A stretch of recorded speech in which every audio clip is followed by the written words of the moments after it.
എലിഞ്ഞിപ്പറയ്ക്ക് എത്തിയപ്പോൾ തന്നെ മമ്മിക്ക് ഒരു ആഗ്രഹം ഉണ്ടായിരുന്നത് പഠിച്ച സ്കൂളും കല്യാണം നടന്ന പള്ളിയും കാണണം എന്നായിരുന്നു. അവസാനം പപ്പയെ സമ്മതിച്ചു. എന്താ സന്തോഷം! വണ്ടിയിൽ കയറിയിരുന്നിട്ട് ഓരോ കൂട്ടുകാരികളുടെ വീട് കാണിച്ചു തരലും മറ്റ് സ്കൂളിലേക്കുള്ള വഴിയിൽ ഓരോരുത്തരുടെ നടന്നു പോയിരുന്ന വഴിയിൽ അവരുടെ വീട് ഇവരുടെ വീട് ഇതൊക്കെ ഞങ്ങൾക്ക് പരിചയപ്പെടുത്തി തരലുമായിരുന്നു വണ്ടിയിലിരുന്നിട്ടുള്ള കലാപരിപാടികൾ. ഇവർ മുമ്പ് താമസിച്ചിരുന്ന ഒരു വാടക വീടിൻ്റെ അവിടേക്കുള്ള വഴികളും അവിടെ പോകുന്ന വഴിയിൽ ആരൊക്കെ എവിടെയൊക്കെ താമസിച്ചിരുന്നത് അവിടെ ഒരു കപ്പേളയും ഒക്കെ ഞങ്ങൾക്ക് എല്ലാവരുടെയും വീടും പരിചയപ്പെടുത്തി തന്നു. അവസാനം ഞങ്ങൾ ആ കപ്പേളയിൽ ഇറങ്ങി നേർച്ചയിട്ട് പ്രാർത്ഥിച്ചിട്ട് പോകാമെന്ന് വിചാരിച്ച് ഇറങ്ങിയിട്ടോ. പ്രാർത്ഥിക്കാനായിട്ട് അതിൻ്റെ ഉള്ളിൽ കയറിയപ്പോൾ അതിൽ കൂടെ സ്കൂളിലേക്ക് പോയിരുന്നു.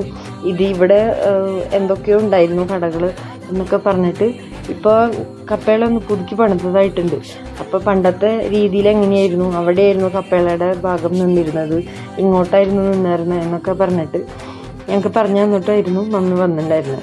അങ്ങനെ അവിടെ പോയി മുട്ടുകുത്തി പ്രാർത്ഥിച്ച് അന്തോണീസ് പുണ്യാളിൻ്റെ അടുത്തും സെബസ്ത്യാനോസ് പുണ്യാളിൻ്റെ അടുത്തും ഫ്രാൻസിസ് പുണ്യാളിൻ്റെ അടുത്തും ഒക്കെ പ്രാർത്ഥിച്ച് അവിടെ ഒന്ന് ചുറ്റി നടന്ന് കണ്ട് ഞങ്ങൾ വീണ്ടും കപ്പേളയിൽ നിന്ന് തിരിച്ചു.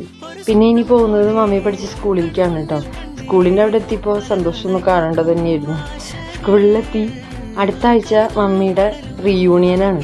പഠിച്ച കൂട്ടുകാരൊക്കെ വരും, പക്ഷെ മമ്മിക്ക് അന്ന് പോകാൻ പറ്റില്ല. അപ്പം അത് കാരണം കൊണ്ട് മമ്മിക്ക് ഇന്നേ തന്നെ അതൊന്ന് കണ്ട് വരാനായിട്ടുള്ളൊരാഗ്രഹം കൊണ്ടാണ് നമുക്ക് പോകാമെന്ന് വിചാരിച്ച് പോയത്. അങ്ങനെ സ്കൂളിലെത്തി എല്ലാ സ്ഥലങ്ങളും നടന്നു കണ്ടു. ഭയങ്കര സന്തോഷമായി. പഠിച്ചത് 10A-യിലായിരുന്നു. 10A-യുടെ അവിടേക്കൊക്കെ ജസ്റ്റ് ഒന്ന് നടന്ന് അവിടം വരെയൊക്കെ ഒന്ന് പോയി. നൊസ്റ്റാൾജിക് ആയിട്ടുള്ള മൊമെന്റ്സ് ആയിരുന്നു മമ്മിക്ക്. അങ്ങനെ സ്കൂളൊക്കെ നടന്നു കണ്ടു. വാട്സപ്പ് ഗ്രൂപ്പിൽ ഇടാനായിട്ട് സ്കൂൾ ബാക്ക്ഗ്രൗണ്ടിൽ 3-4 പിക്ചേഴ്സൊക്കെ എടുത്തു. അതിനുശേഷം HMൻ്റെ അടുത്ത് സംസാരിച്ച് സ്കൂളിൽ നിന്നും വീണ്ടും പോന്നു. പപ്പ അവിടെ കാത്തു നിൽക്കുന്നുണ്ടായിരുന്നു. അടുത്തതായിട്ട് പോകുന്നത് കല്യാണം നടന്ന പള്ളിയിലേക്കായിരുന്നു. പള്ളിയിൽ ഇന്ന് ദർശന പെരുന്നാളായതുകൊണ്ട് നല്ല തിരക്കും ഒക്കെ ആയിരുന്നു. എങ്കിലും കയറി ഒന്ന് പ്രാർത്ഥിച്ചിട്ട് പോകാമെന്ന് വിചാരിച്ചപ്പോൾ അവിടെ പള്ളിയിലുണ്ടായിരുന്ന കുറച്ച് കാരണവന്മാരെയും മുമ്പത്തെ പരിചയമുള്ളവരെയൊക്കെ കണ്ടുമുട്ടി. അവരുടെ അടുത്തൊക്കെ വർത്താനം പറഞ്ഞ് പള്ളിയിലേക്ക് കയറി. പരിയാരം പള്ളി എലിഞ്ഞിപ്പുറ പള്ളി വരുന്നതിന് മുമ്പ് ഇവരുടെ ഇടവക പള്ളിയായിരുന്നു.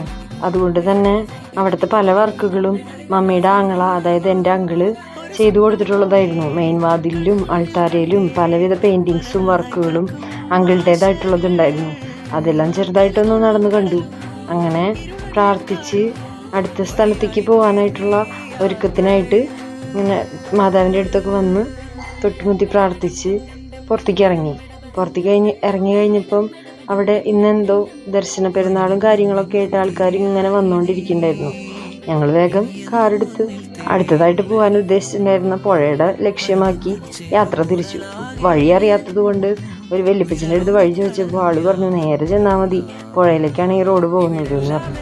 അങ്ങനെ ഞങ്ങൾ പുഴയുടെ അവിടെ കാറിട്ട് താഴെ പുഴയിലേക്ക് കുറച്ചങ്ങ് നടന്നു പോകാനുണ്ട്. അവിടേക്ക് കാറ് പോവില്ല, നടന്ന് തന്നെ പോകണം. അപ്പോൾ അവിടേക്ക് ഇങ്ങനെ പോണ വഴിയിൽ പണ്ട് മമ്മി കൂട്ടുകാരികളുടെ കൂടെയൊക്കെയും ഈ വഴിക്കൂടെ വന്നിട്ടുണ്ടായിരുന്നതിൻ്റെ വിശേഷങ്ങൾ ഇങ്ങനെ വാദവരാതെ പറഞ്ഞുകൊണ്ടിരിക്കുകയായിരുന്നു. പുഴയൊക്കെ നല്ലപോലെ കണ്ട് ആസ്വദിച്ച് മമ്മിക്ക് ഭയങ്കര സന്തോഷമായി. അവിടെയും കുറേ പരിചയക്കാരെയൊക്കെ കണ്ടു. നല്ല സന്തോഷമായിട്ട് പുഴയുടെ അവിടെ കുറച്ച് നേരമൊക്കെ ഞങ്ങൾ ചിലവഴിച്ചു. അത് കഴിഞ്ഞപ്പോൾ ഞങ്ങളവിടെ കുറച്ച് ഫോട്ടോസൊക്കെ എടുത്ത് മമ്മി മാത്രമേ ഇറങ്ങിയിട്ടുണ്ടായിരുന്നുള്ളൂ. പപ്പ അവിടെ കാറിൻ്റെ അവിടെ തന്നെ നിൽക്കുമായിരുന്നു. ഞങ്ങൾ കുറച്ച് നേരം പുഴയുടെ അവിടെയൊക്കെ നിന്ന് കണ്ട് ഒക്കെ ഞങ്ങൾ വീണ്ടും തിരിച്ച് നടന്നു. പപ്പ കാത്തു നിന്ന് മുഷിഞ്ഞിട്ടുണ്ടാവുമെന്ന് ചെറിയൊരു ഭയം ഉണ്ടായിരുന്നു. എന്നാലും ഇതൊക്കെ കാണാൻ പറ്റിയല്ലോ.